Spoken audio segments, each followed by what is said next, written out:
रायपुर गांव में एक सेठ सेठानी रहते थे। उनका एक बेटा था, रोशन। रोशन बोलता बहुत था, लेकिन अक्सर उसकी सुनने की क्षमता कम हो जाती थी।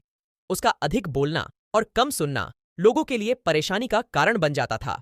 एक बार उसके पिता कुछ काम से बाहर चले गए और मां भी उसे सोता हुआ देखकर घर से बाहर चली गई। पीछे से रोशन उठकर आंगन में आ गया। तभी दूसरे गांव से एक आदमी उसके पिता को ढूंढते हुए उनसे मिलने आ गया।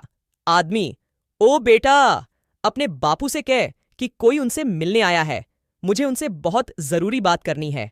तुम्हारे और हमारे गांव के बीच में जो बाढ़ है ना, उससे भूतों की आवाज आती है। ये भूतात जाते लोगों को लूट रहे हैं। बहुत डर का माहौल बन चुका है। कल को किसी की जान चली गई तो मुसीबत खड़ी हो जाएगी। रोशन, क्या कहा आपने? थोड़ा तेज बोलो। आदमी, अरे, पूरी राम कहानी सुना दी और अब कह रहा है थोड़ा तेज बोलो। चल, अपने बाप से कह चरण सिंह मिलने आया है। रोशन, क्या कहा? मरण? अरे काका, सुबह सुबह किसका मरण हो गया? कौन परलोक सिधार गया? आजकल क्या हो रहा है, कुछ समझ नहीं आता।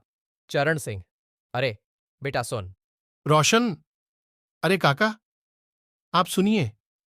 वह सामने वाली बुढ़ी काकी है ना, सब लोग उसे बढ़िया बढ़िया कहते हैं, लेकिन मैं नहीं बोलता। बहुत आदर करता हूं बड़ों का। उसके बेटा बहू वहीं पास के गांव में रहते हैं। काकी खूब तंदुरुस्त थी, किसी ने ना सोचा कि वह ऐसे। चरण सिंह, ऐसे क्या? रोशन, ऐसे मतलब दोपहर का खाना खाकर काकी आराम से लेटी हुई थी, तो बस लेटी ही रह गई। मरते वक्त कोई अपना पास में हो तो कौन गंगा जल डाले?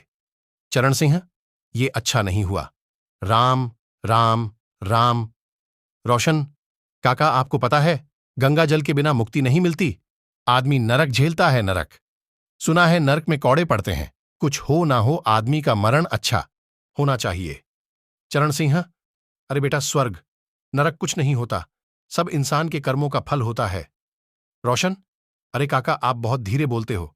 लगता है बुढ़ापे में आवाज का जोर कम हो गया है, थोड़ा तेज बोलो। चरण सिंह, बेटा, मैं कह रहा हूं कर्म।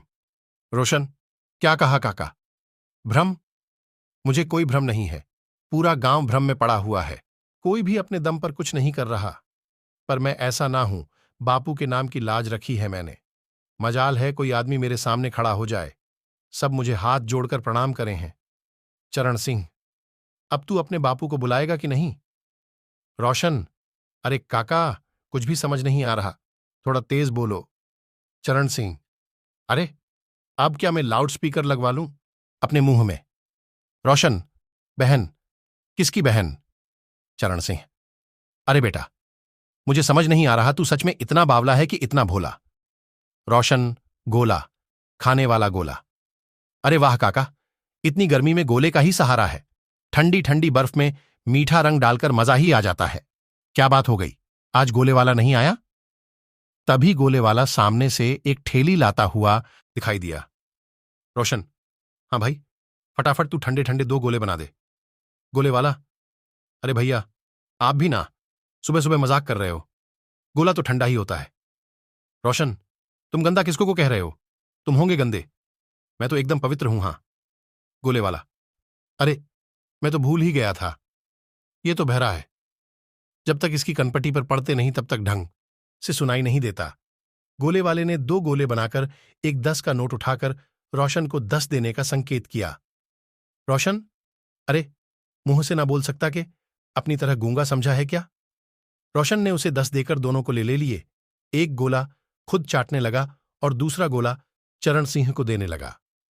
चरण सिंह, अब क्या तू इस उम्र में मेरे दांत गिरवाएगा जो इतना ठंडा बर्फ का गोला खिला रहा है? रोशन, गंदा, काका, ये गोले वाला तो बिल्कुल पागल है, पर कम से कम तुम तो मुझे गंदा मत कहो। चरण सिंह, अरे बेटा, तू गंदा नहीं, मैं पागल हूं। गोले वाला, काका, यह बिल्कुल बहरा है, इसे कम सुनाई देता है। तुम बोलोगे कुछ और, इसे सुनाई कुछ और देगा। चरण सिंह, अरे, तुम मुझे पहले क्यों नहीं बताया? इसने तो मेरे सर में दर्द कर दिया। यह कहकर चरण सिंह चल देता है। रोशन, अरे काका, कहां चल दिए? गोला तो खाते जाओ। चरण सिंह तेजी से कदम बढ़ाते हुए वहां से भाग जाता है। तब एक सब्जी वाला वहां आता है। भैया, अम्मा को बुला लो, जो जो सब्जी चाहिए होगी ले लेंगी। रोशन, निकम्मा। ये सुबह सुबह किसको निकम्मा बोल रहा है? सब्जी वाला। लगता है आज भैया का सुनने वाला फ्यूज फिर से उड़ गया है। हे भगवान, सुबह सुबह किसका मुंह देखा था? रोशन, अरे सांप सूंघ गया क्या? कुछ बोलता क्यों नहीं? सब्जी वाला मन में, अब क्या करूं? अगर बिना सब्जी दिए यूं ही चला गया तो अम्मा बुरा मान जाएंगी। चलो फिर से अपनी बात समझाने की कोशिश करता हूं। सब्जी वाला, वो निकम्मा। नहीं भैया, अम्मा। अम्मा, अम्मा को बुला दो। रोशन, नन्हा कौन? ओह, सामने वाला नन्हा। ओहो, अब समझा, तुम नन्हा को निकम्मा कह रहे थे। सच बताऊं, मुझे तो वह फूटी आंख नहीं सुहाता। पूरा दिन वह खाट पर पड़ा रहता है, निकम्मा कहीं का। बस दो ही काम है उसके, एक तो बैल की तरह चढ़ना और दूसरा कुंभकर्ण की तरह खर्राटे भरना। तुम किसी से कहना नहीं, उसके खर्राटों की आवाज यहां तक आती है। उसके खर्राटों की आवाज सुनकर मेरे कान फट जाते हैं। सब्जी वाला, तुम्हारे कान तो वैसे ही फटे हुए हैं। कोई आवाज ठीक से समझ आती भी है तुम्हें या नहीं? रोशन, देखो अभी तक उसके खर्राटे मेरे कानों में गूंज रहे हैं। मेरे बापू कहते रहे, कुछ सीख नन्हे से। तुम ही बताओ मैं क्या सीखूं उससे, खाना और सोना? ऐसे तो मैं थोड़े दिनों बाद मोटा पेट लेकर घूमूंगा। ना भाई ना। मैंने तो बापू से साफ कह दिया, इस नन्हे जैसा तो मैं 7 जन्म तक ना बनूं। सब्जी वाला बेचारा उसे देखता रहा। रोशन, अरे माफ करना भाई, मैं अपनी लेकर बैठ गया। तुम क्या कह रहे थे भाई? सब्जी वाला, भैया अम्मा है घर पर या नहीं? रोशन, देख फिर नन्हा, मैंने कहा ना उसे तू मेरे ऊपर छोड़ दे। उसने सबकी नाक में दम कर रखा है। मैं समझता हूं तुम्हारी परेशानी।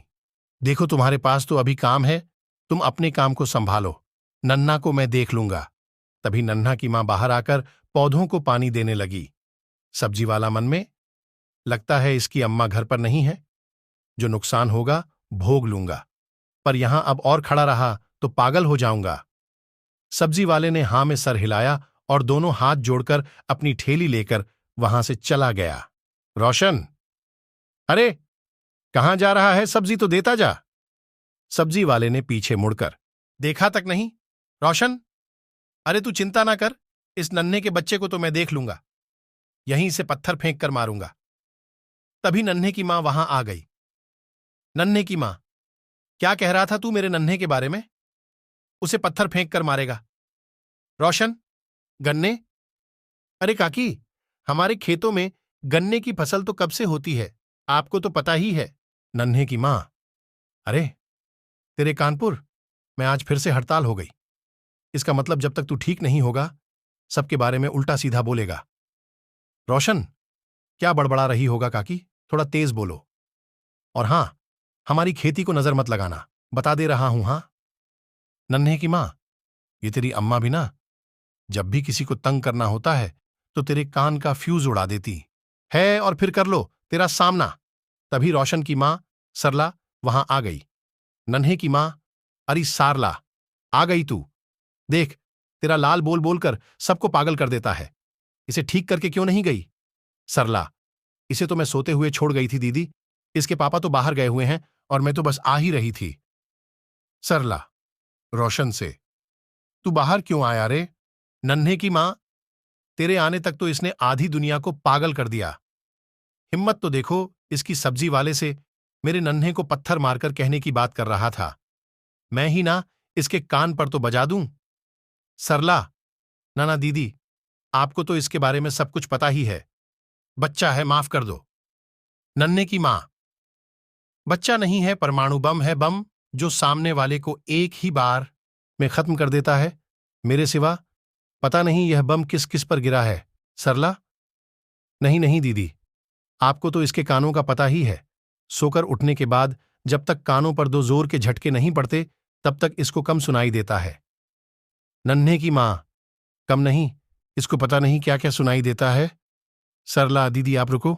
सरला रोशन के दोनों गालों पर जोर से तमाचा मारती है और वह चक्कर खाकर लड़खड़ा जाता है। रोशन, अरे मां, तुम सुबह सुबह क्यों मार रही हो मुझे? सरला, मार नहीं रही हूं, तेरा इलाज कर रही हूं। रोशन, अरे यह कौन सा इलाज है जो रोज सुबह तुम मुझे थप्पड़ मारती रहती हो? नन्हे की मां, लो आ गए, इसके कान वापस। रोशन, अरे काकी कान थोड़े ही ना चलते हैं जो वापस आ जाएंगे। नन्हे की मां, सरला, तू इसकी जुबान का भी इलाज कर दे, देख तो कैसे कैंची की तरह चलती है। सरला, इतनी जुबान क्यों चलाता है? जल्दी काकी से माफी मांग। रोशन, माफी? मैंने क्या कर दिया? सरला, तुझे तो पता भी नहीं कि तू क्या कर चुका है। रोशन, अरे काकी तुम बड़ी हो इसलिए माफी मांग रहा हूं, मुझे माफ कर दो। नन्हे की मां, हे प्रभु, इस लड़के से तो भगवान बचाए। यह कहकर वो वहां से चली जाती है। सरला, सुन, अपने बापू को जाकर देख, अभी तक क्यों नहीं आए। रोशन, ठीक है। रोशन खेतों से होते हुए जाता है। तभी एक आदमी रोशन को पीछे से आवाज देता है, रोशन कहां जा रहा है? रोशन उस आदमी को देखने के चक्कर में आगे पत्थर से टकरा जाता है और जमीन पर गिर जाता है। आदमी, अरे अरे संभल कर भाई।